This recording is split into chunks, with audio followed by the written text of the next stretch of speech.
gray shorts and one red shoe. We have photos of him posted on our current social media platforms.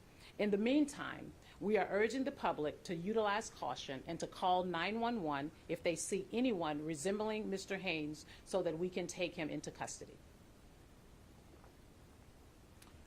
Mark? So Chief, what is the protocol? It sounds like one officer transported. Is that correct? There was one officer who did the transport to the hospital? From my understanding, I don't know if that's still under investigation, but I will tell you what our policy is. Our policy is that anytime we have an arrestee or a suspect, especially someone wanted or a fugitive, it's usually a two-person transport to the hospital. We remain with that suspect or arrestee throughout the duration of his or her hospital stay, and we conduct what's called hospital details. So was that protocol followed? Because according to your readout just now, you only mentioned one officer being with the suspect. There were two officers at the hospital with the suspect. Well, you just said you weren't sure, and now you're saying there were two officers at the hospital with the suspect. Transport him from homicide? There was one officer that transported him from homicide, and then there were two officers with the suspect at the hospital. Once you got to the hospital, second officer That is correct. assisted. Yes, So sir. is that protocol? Is that a violation of protocol? Is that following protocol? Well, what I will say, it's still under our investigation. Our Internal Affairs Bureau is conducting the investigation. I don't want to make any assumptions or assertions prior to the investigation being conducted. What's the status of that officer? There were two officers who were with you. It's still under investigation, sir. I can't tell you what the status is of the officer. They most likely they're for active duty. Chief, what do you mean that the officer was changing his handcuffs? And So- was the second officer present at that moment?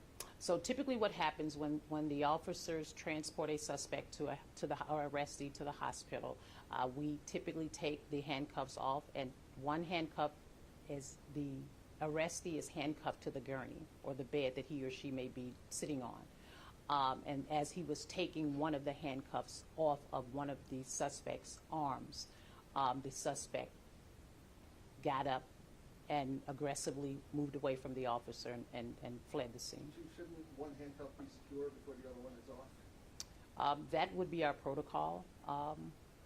But at this time, like I said, it's still under investigation, and once we find out what the particulars are, we will make sure that information is shared. Was the second officer also an MPD officer? Say it again, sir. Was the second officer who was at the hospital also an MPD officer? Yes, sir, that is correct. And where did that officer arrive from? His vehicle? Oh, so he was one transport and then another one arrived? Yes, sir, that is my understanding. And was the second officer there as this was unfolding? As that was unfolding, the second officer was there in that room, in that space. Did they pursue? They did. The officers did pursue the suspect. Both officers pursued the suspect. And only one was injured or assaulted? Attempting to apprehend the suspect, from my understanding, yes, sir. Did either of the officers trip and fall during the wood chase? It's still under investigation. Chief, so we're Sir, understanding that there were two officers in the room at the time, Mhm. and he got out of the room. Yes, and he got out of the room because one of the officers removed one of the handcuffs from the suspect. The suspect was not securely, from my understanding, secured to the gurney. Again, it's under investigation. As soon as we have the opportunity to review all of the particulars with regards to the case, we will make sure that we share that information. This is semantics a little bit, but when a suspect, is it DC policy that when a suspect is handcuffed to the gurney, is there a requirement that there be two sets of handcuffs present to secure both hands to ensure that they are attached to the bed? That is a bit of semantics, and that is not my understanding of how the policy works. So the policy is that there's just one hand cuffed to one gurney, and you're saying that during this change is when this incident happened? As the officer was attempting to secure the prisoner to the gurney, that's when the interaction took place, although the handcuff was not secured to the gurney. When was the last confirmed sighting of Mr. Haynes? I'm not really sure about the actual time at this point. Your department released a photograph, though, at some point. Where was that taken, and is there any sense of where he might be, or that he's even in D.C. at this point? Well, what we do know is that he is known to frequent certain areas of the District of Columbia. He has ties to Stafford County, Fauquier County, as well as Prince William County. When he was picked up by the Capital Area Regional Fugitive Task Force on yesterday.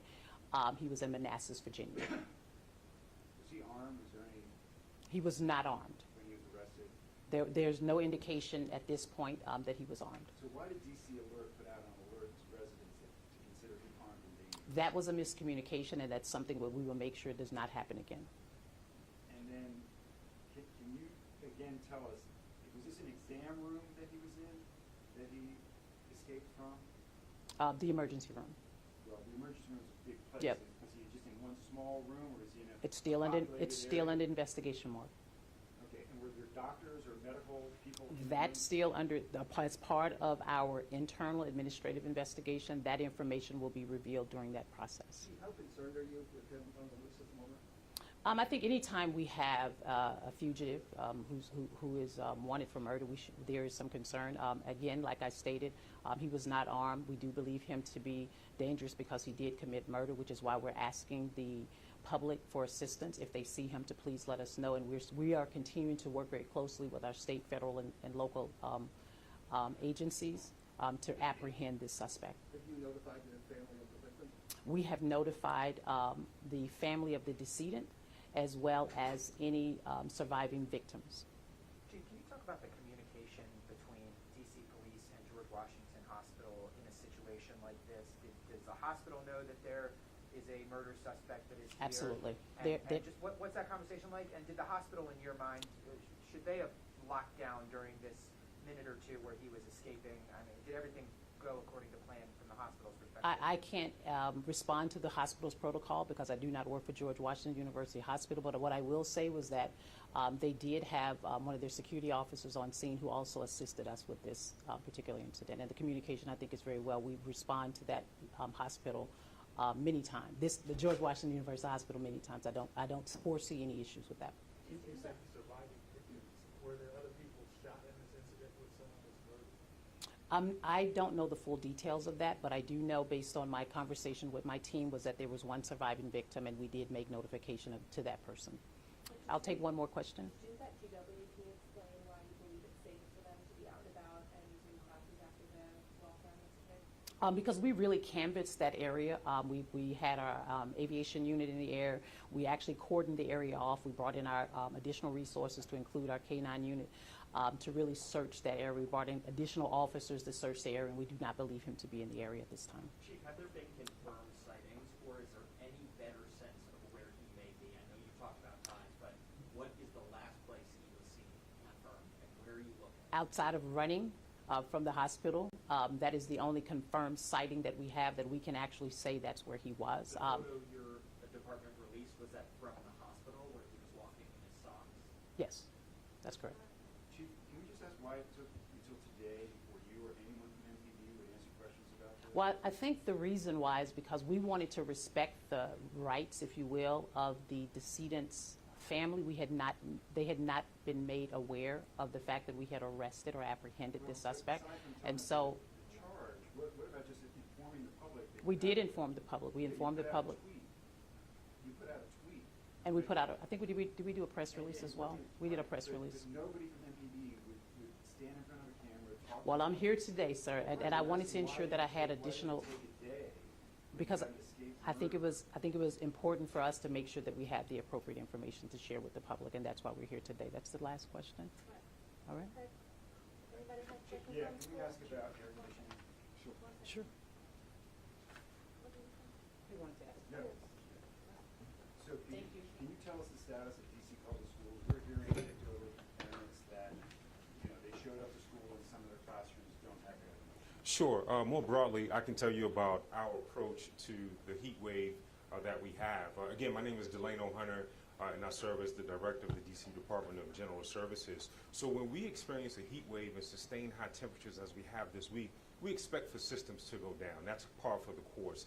We have dispatched over 100 technicians, which are comprised of contractors and also in-house DGS staff that are pre-positioned at schools where we have had challenges. And in the event that a school that isn't on our radar goes out, we can normally get a technician there within 20 minutes. So we have tracked a handful of schools where we've had outages. They have been limited to individual classrooms, or sometimes no more than 3 or 4 classrooms. And then at that point, our game plan is to install spot coolers and or window units. So yes, we have had issues that I think are par for the course given these sustained high temperatures, but in every situation we've installed either spot coolers, window units, or we got that system back up and running. So you don't have any entire schools that are out there?